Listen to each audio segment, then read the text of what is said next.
Okay, jom. Dah saya dah record, dah start. Siapa nak? Siapa nak bagi? Bagi. Salty. Saya. Kekrik kan. Dah sama ni merobi yang ni. Suap.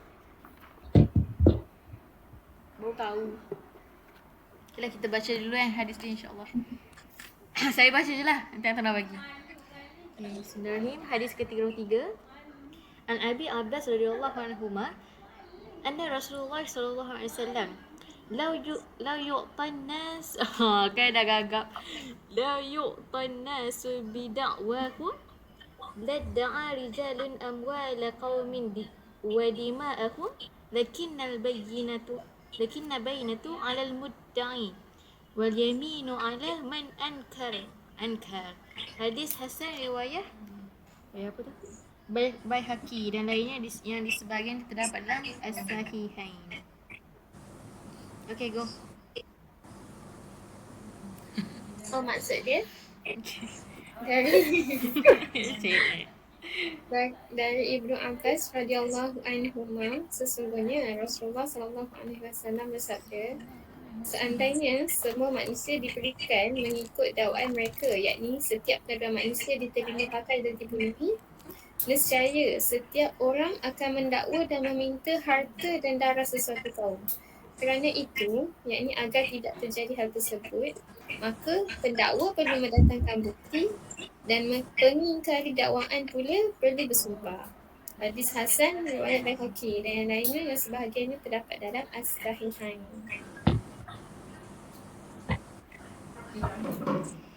Ya Allah, Akbar. Susahnya nak ni.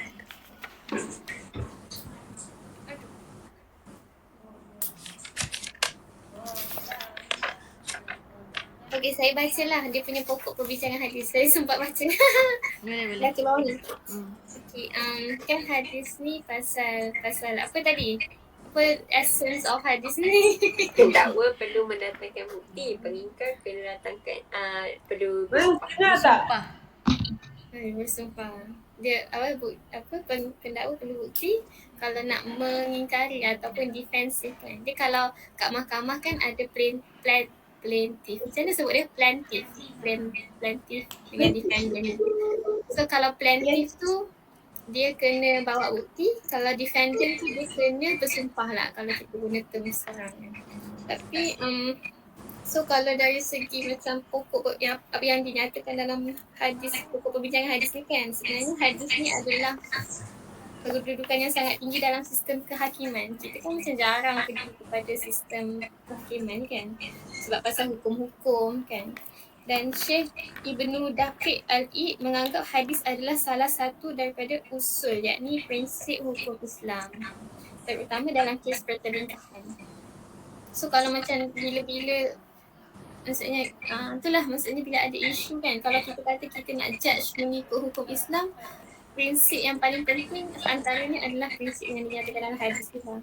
So dia perkara kedua, ada jenis-jenis saksi kan dalam kes-kes jenayah, isu lah masyarakat ni. Antaranya yang mainnya ada 4, iaitu zina. Kalau zina berapa orang? 4 orang saksi lelaki. Bunuh, curi, arak dan qazaf. 2 orang lelaki. 2 orang lelaki. Yang zina tadi tu pun 4 orang lelaki. Kalau jual beli, hutang dan sewaan, kena 2 orang lelaki atau seorang lelaki, 2 perempuan. Macam 2 perempuan tu menyamai dengan seorang lelaki kan. Kemudian pasal susuan kelahiran dan darah hanya diterima saksi perempuan sahaja. Kenapa susuan ni penting? Dan kelahiran ni penting untuk ada saksi.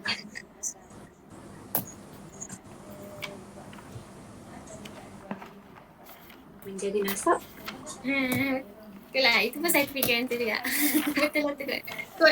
Saya sekali je nak betulkan orang. Tapi saya rasa sebab tu juga. Maksudnya kalau nasab tu tak jelas, macam Kak Farihan cakap last week pasal munakahat. Okey, lepas tu pokok perbincangan kan, hujah dan saksi pendakwa, iaitu plain. Saya nak sebut dia Plaintiff. Plain. Plaintiff. Okay. Plain. Okay, Plaintiff. Oh. plaintiff. So kalau plaintiff hujah dan saksi plaintiff ni pendakwa lebih didahului dari saksi yang didakwa, iaitu saksi defendant. Maksudnya dia punya strength atau itulah kekuatan kan. Contohnya bila berlaku pendakwaan, hakim akan bertanya kepada yang didakwa. Contohnya seorang ni claim A, claim B curi kan. So hakim akan tanya B yang diklaim mencuri ni, adakah B mengaku? Jika mengaku akan dihukumkan.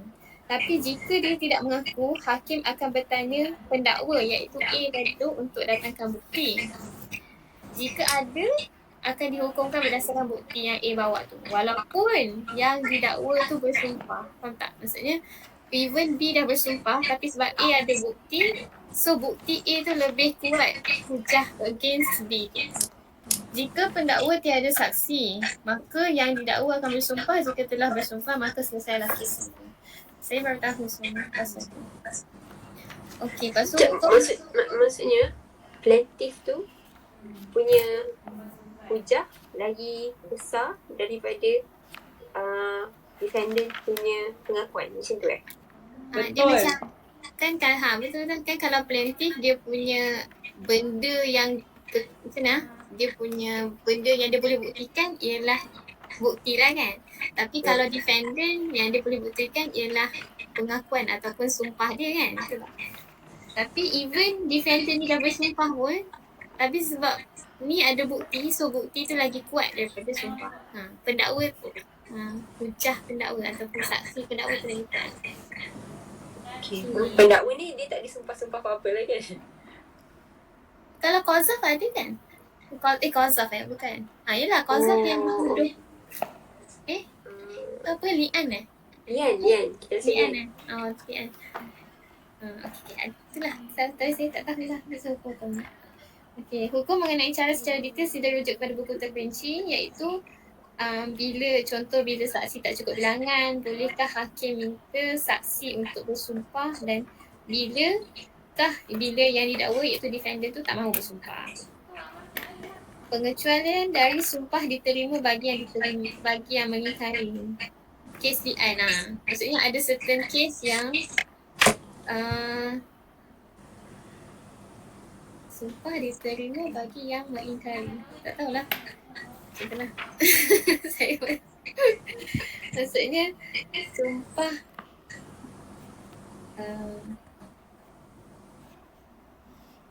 sudah tak tahulah. Okey, itu je daripada sebagai pokok perbincangan hadis.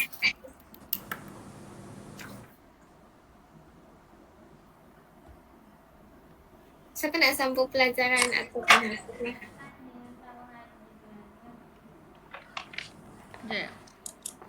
Kita cuba.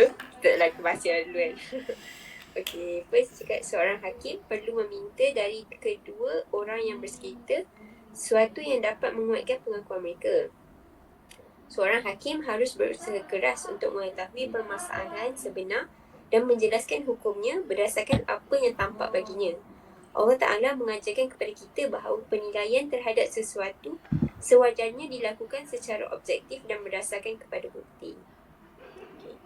So, macam sangat perlu untuk to have macam ni satu pengakuan tu, and then macam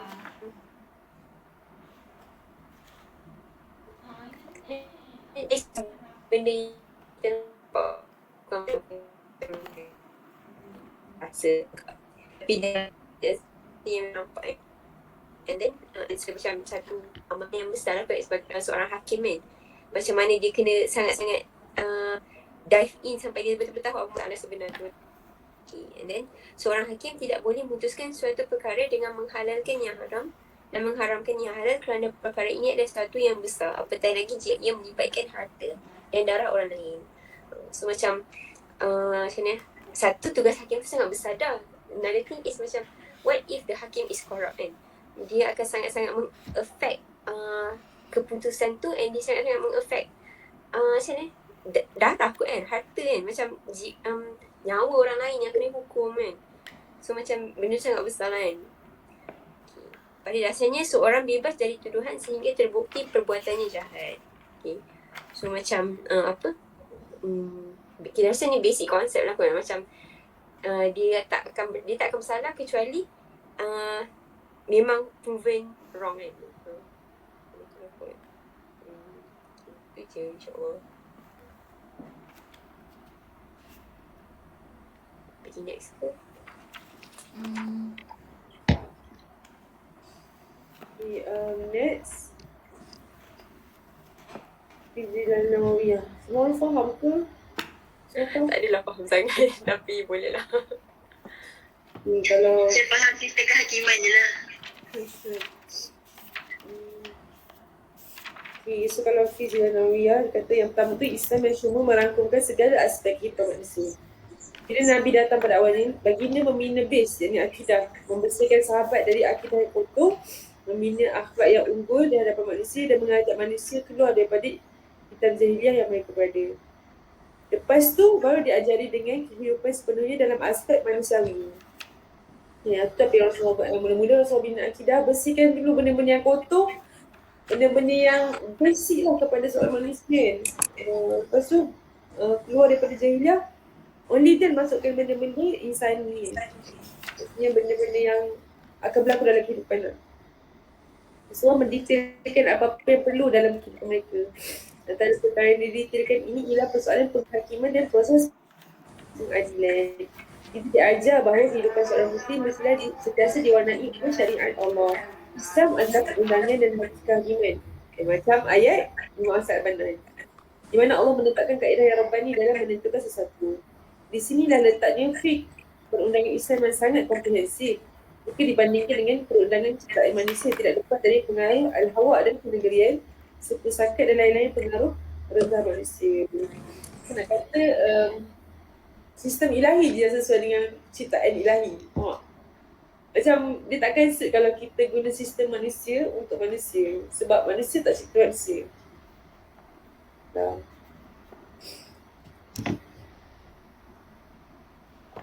Alright, next dia kata kita perlu berhati-hati dalam membabitkan harta benda dan kekayaan yang menjadi faktor banyak masalah baik dalam organisasi maupun hubungan individu. So kalau benda-benda macam ni biasanya apa? Kalau hakim kan kena rasuah ataupun macam saksi tu kena bayar sebenarnya dia saksi tipu kan, benda-benda macam tu kan. Sebab apa? Tu melibatkan apa? Melibatkan harta lah. Ia perkara sensitif dan boleh mengubah kebanyakan dari kita dari suka kepada marah, minat kepada benci dan lain-lain emosi. Segalanya kerana harta dan benda. Ianya boleh terjadi kepada dalaman kita walaupun kita cuba untuk membuangnya. Perasaan sayang pada dunia, harta dan kebendaan belum dapat dibuang dengan mudah dan diletakkan dengan tangan. Di tangan bukannya hati. Terlalu banyak kes yang terjadi dalam kalangan para murabi dan mutarobi. Takut. Keamanan, perebutan harta, pemilikan bisnes, pemilikan intellectual property dan lain-lain sebenarnya tidak berlaku dalam kalangan kita. So, oleh itu adalah perlu berhati-hati dalam perkara ini. Tarbiyah yang mendalam dilalui oleh para sahabat di Mekah belum dapat membuang perkara ini dengan mudah. Peristiwa yang berlaku pada Ghazwah Badar adalah tanda jelas bahawa ikatan kepada harta sesuatu yang kuat dan perlukan tarbiyah yang sangat mendalam. So 13 tahun Rasulullah mentarbiyah sahabat tu tak cukup untuk membuang perasaan mencintai dunia tu. Harta tu, dia akan ada walaupun sikit. So itulah macam, kita kan macam banyak je projek besar macam nak bina. Contoh yang macam artis pergi tanah kan. Contoh macam, kalau doctors, in the future ada bayangan tu kita ada hospital kita. Pharmacist team pun ada plan untuk buat benda tu. Tapi nak kata benda tu terlalu banyak benda-benda, harta benda dan teknik-teknik. Yang memang kena balik kepada tarbiyah yang mendalam tu lah. Sebab tarbiyah yang cair, dia akan bagi efek lah sooner or later. Bermain dengan duit, harta benda ni. So macam, tak kata Rasulullah tarbiyah sahabat 13 tahun tu pun tak cukup. Macam saya kata betapalah memerlukan pentarbihan yang panjang dan mendalam lah. Sampai macam dunia ni memang betul-betul kat tangan. Kat tangan je. Hadis ini mengajar kita arti tabayun. Artinya adalah mencari kejelasan hakikat sesuatu atau kebenaran sesuatu fakta dengan teliti seksama dan hati-hati. Perintah untuk tabayun merupakan perintah yang sangat penting kerana kehidupan kita sering dihinggapi prasangka. So kalau orang tabayun jangan lari, cakap kat diri sendiri. Kalau mentarbayun, bersedia untuk menerima apa-apa je. Kalau ditabayun, bersedia untuk memberi clarification juga. Allah memerintahkan kita untuk bersikap hati-hati dan mewajibkan kita untuk mencari bukti yang berkait dengan isu mengenai suatu tuduhan atau menyangkut paut tentang seorang. So contoh kalau kita apa-apa isu kan, kita the best is go direct dengan orang tu. Jangan cari cari orang tepi. Sebab ada kecenderungan kan untuk berlakunya satu benda yang akan menambahkan lagi kemudaratan. So kalau kita go direct dengan orang tu sikit, dah settle dah.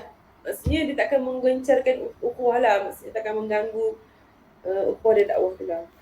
Maksud tu macam penting lah tabayun ni. Walaupun saya pun tak suka dengan tabayun. Saya tak suka orang cakap, kalau Indian saya pun tak suka orang cakap, nak tabayun nanti. Wow, paling benci dengan perkataan tabayun. Contoh macam naik motor. Lepas tu kata, nanti ready tak? Apa dia? Lagi minum kan?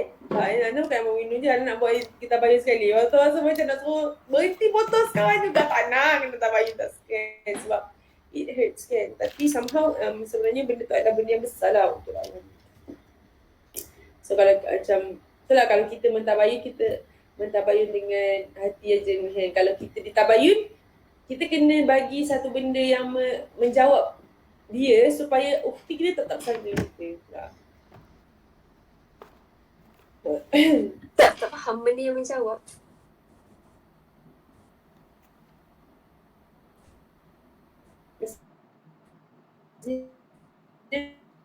Macam kan dia adalah tabayun ni adalah menambahkan, membina perasaan prasangka.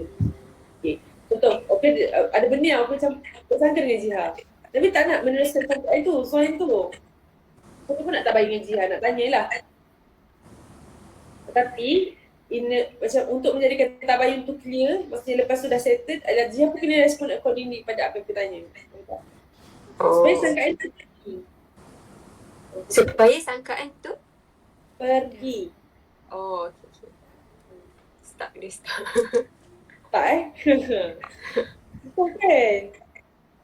Salah kalau saya salah. Baru ni ada ukti tabayun dengan saya pasal saya kena quarantine. Lawak sangat. Saya kena quarantine. Pasal saya kena quarantine. Lepas tu saya tak keluar mana, saya di rumah je. Pasal tu moment tu saya keluar daripada bilik. Saya pergi ambil food panda saya. Lepas tu esok tu saya keluar lagi. Pergi kat kereta saya ambil baju sebab baju saya habis. Saya tak nak susah kapal untuk basuh baju saya. So saya kutip korek baju kat dalam kereta untuk pakai. Tiba-tiba ada seorang ukti ni mesej saya panjang sangat. Tak bayut nak tabayun. Aku tak suka. Lepas tu cakap lah sebab kata semalam pergi mana? Kan kita dah quarantine ke? Kenapa keluar? Wah tu saya macam berapi gila. Macam this is an accused. This is an accused macam I'm not going anywhere. Aku start ambil tu macam gila ke? Lepas tu kata lah macam I'm here in the house. Lah tapi macam last sekali macam benda tu pilih lah. Tapi nak kata seni tu kot. Seni tabayun tu lah. Sebab benda tu efek dakwah. Benda yang efek ukhuwah dia akan efek dakwah. Betul. Serius. Betul sangat. Yelah dakwah kita berdiri atas ukhuwah kan?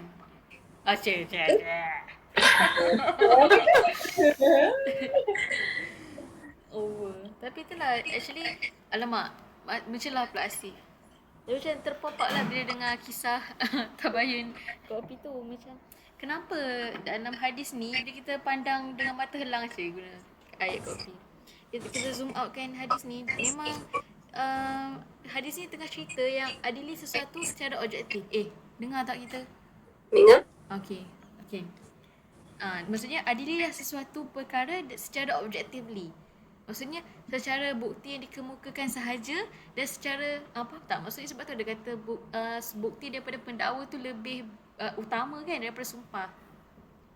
So tapi hakim tu kena tengok bukti tu sahaja without tengok siapa orang tu, siapa pendakwa tu, siapa background dia, orang family kita ke, orang yang kita sayang ke, tak termasuk emosi, faham tak? Ataupun walaupun si terdakwa nama dia. Terdakwa, pelik je. Didakwa. Didakwa. Defendant. Terdakwa pun boleh. Walaupun si yang didakwa tu adalah family kita, tapi yang adililah dengan betul bukti saja. So satu poin yang baru, bukan satu poin baru, macam tiba-tiba terkeluar poin ni yang macam bila pendakwa tu nak datangkan bukti, bila dia nak datangkan bukti, dia pun kena tahu bukti tu menang, akan menjadikan kes ataupun dakwaan dia tu menang.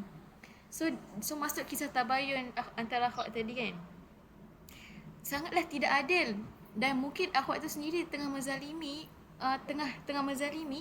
bila dia tiba-tiba confront ataupun menuduh ataupun melakukan something lah kan, mengeluarkan something tanpa ada bukti tu, ataupun ada bukti dia hanya pada pandangan mata dia yang sebelah tu. Faham tak maksudnya?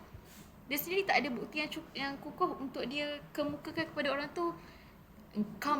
Awak memang pergi ke sini, saya nampak awak punya waist. Faham tak?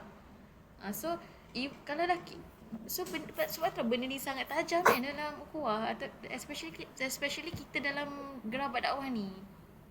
Sebab benda-benda ni kan tak best. Bila kita tengok hadis ni kan macam mana aku nak berkasih sayang dalam mengadili benda-benda ni, ataupun kalau aku jadi orang yang terdakwa macam mana aku nak salim kan, ataupun kita menjadi orang yang pendakwa, macam mana kita nak salim dengan orang yang didakwa tu, sedangkan kita tahu kita tengah mendakwa dia atas sebab yang atas Allah kan, maksudnya kerana Allah, atas salah dia yang memang kita nak betulkan untuk dia ni menjadi muslim yang lebih baik.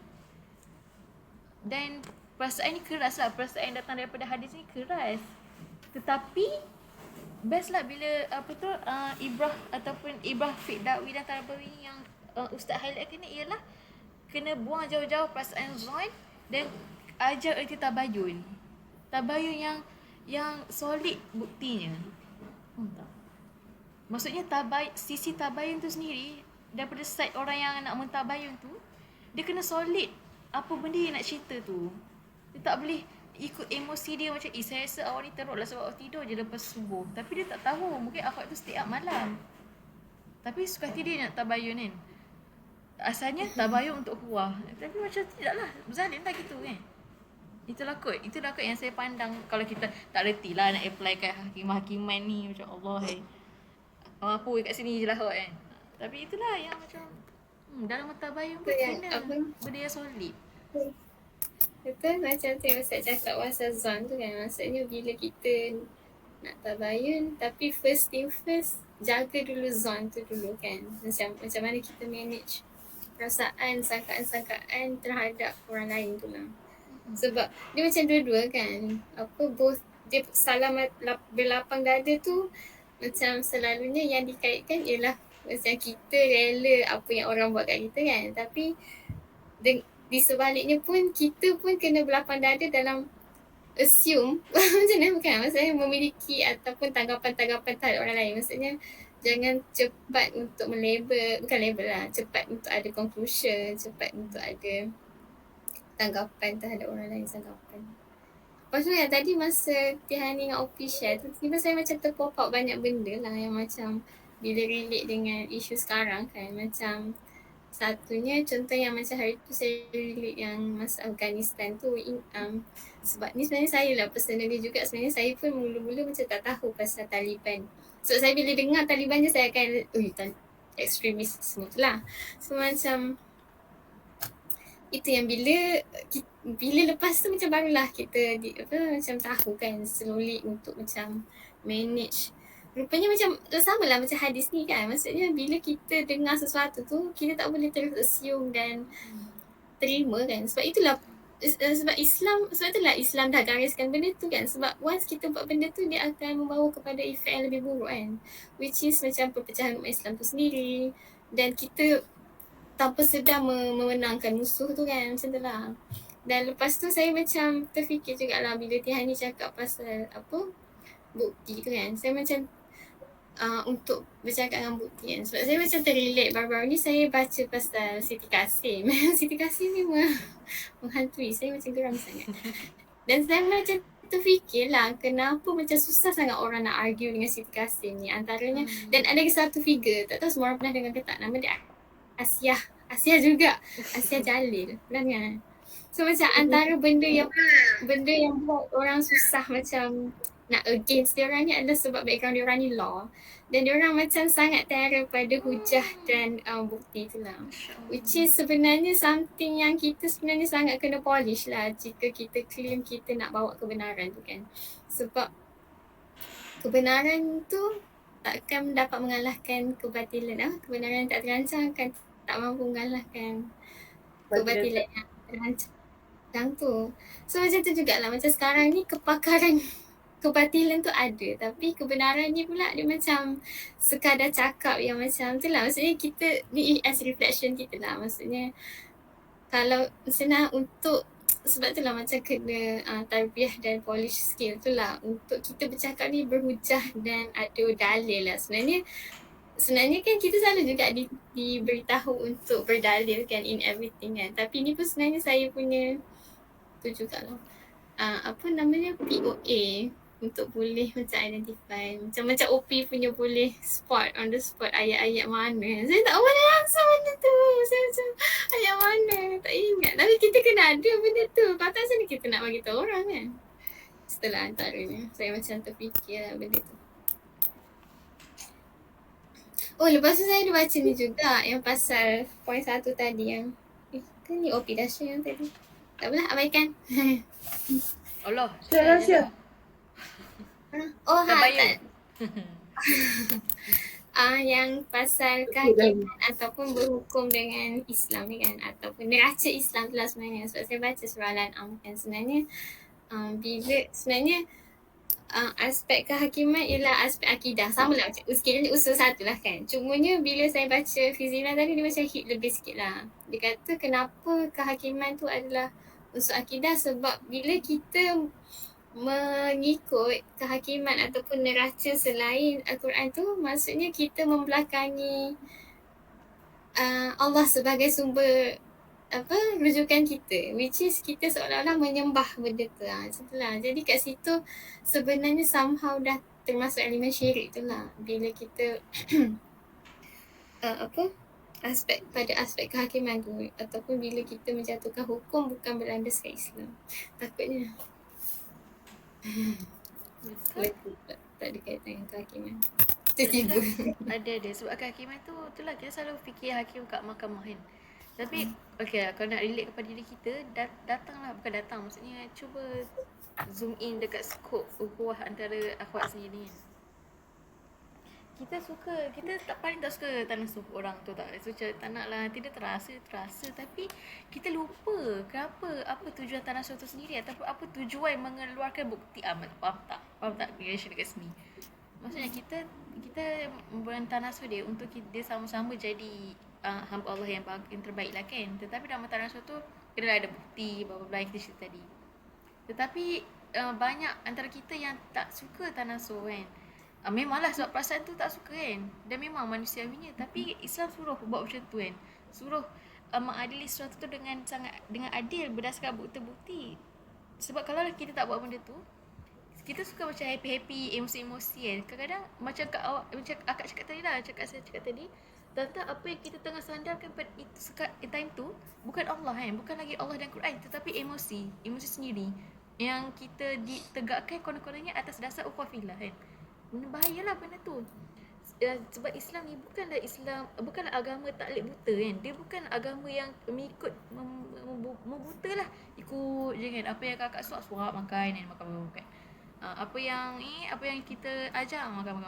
Tapi itulah, kena ada dalil, kena ada tahu reason kenapa buat benda tu. Dan tak boleh kena fikir logik kan. Apa benda yang kita tengah buat sekarang ni untuk Islam atau untuk Islam tu, adakah betul-betul untuk Allah tu? Itulah kot. Tak tahu lah masuk ke tak hadis ni. Tak tahu. Okay kot. Ada siapa lagi? Kak Jiha? Kak Opi? Dini? Mas? Nombor 4 tak baca lagi. Betul juga. Sila. Kehidupan sesama kita perlu dibuang jauh-jauh perasaan zon kerana ia boleh menjadi penyebab kehancuran hubungan sesama sendiri. Pemulaan zon adalah kejayaan cucukan syaitan dalam sesama kita. Jika kita dapat menjaga zon dalam sesama kita, mencari kemaafan dalam apapun keadaan dan tidak bersangka tanpa perlu jika kita dapat menjaga zon sama kita, mencari kemaafan dalam apa keadaan sekalipun dan tidak bersangka tanpa perlu, maka kehidupan ukhuwah akan dapat dibina. Ini yang dinamakan salamatus sodwish, macam Asya cakap, ia menjadi tahapan di bawah dan minimal mempraktikkan ukhuwah. Tapi ia tidak menafikan hukuman jika telah sabit, yang perlu diselidik siasat jika telah ada bukti.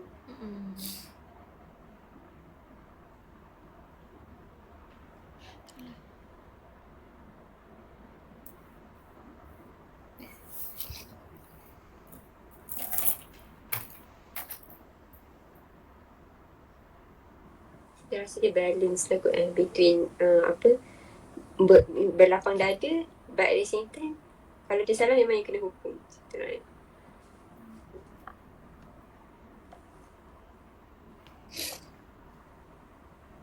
Islam ni, nampaklah Islam ni memang, itulah macam ulang balik ayat kajian, memang balance dan adil lah.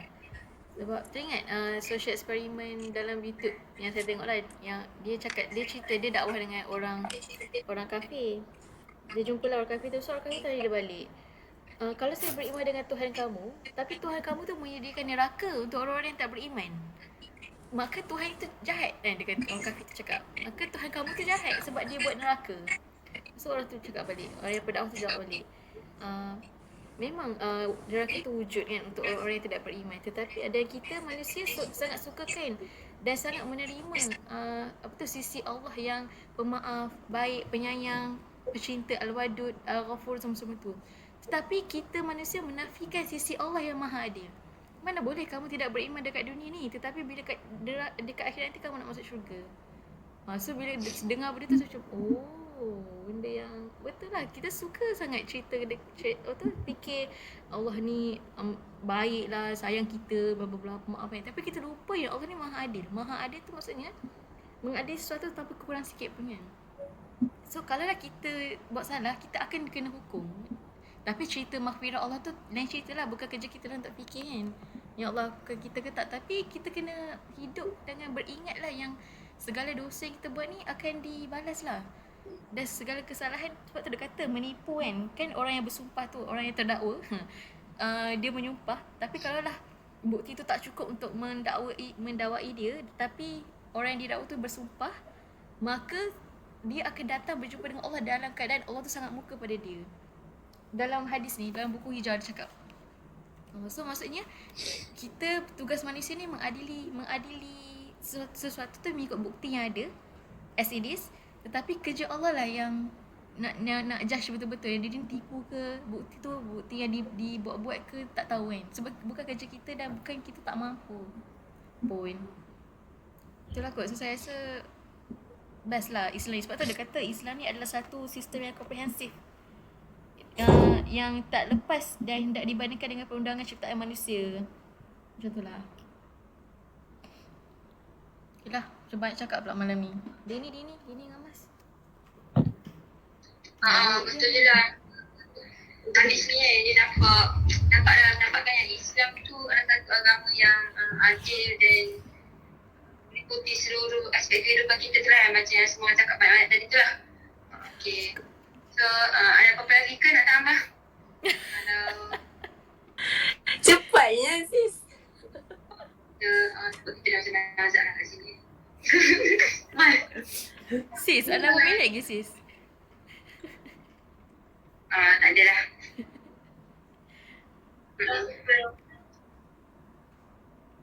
Okay.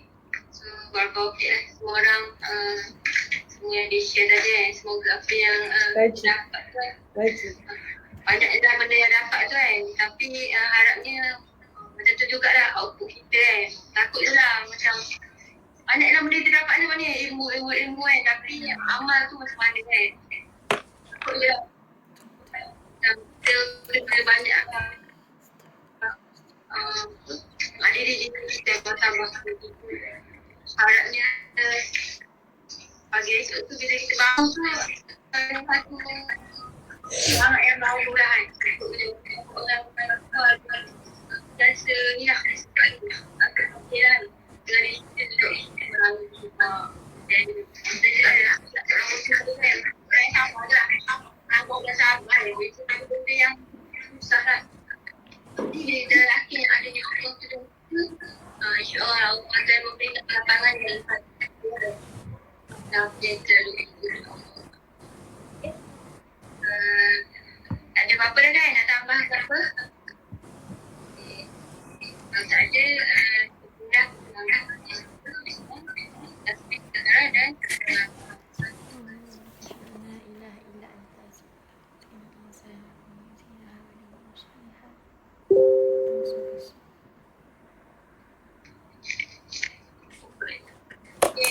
Okay. Allahu Akbar. Terima kasih semua orang. Terima kasih. Barakallahu fiik.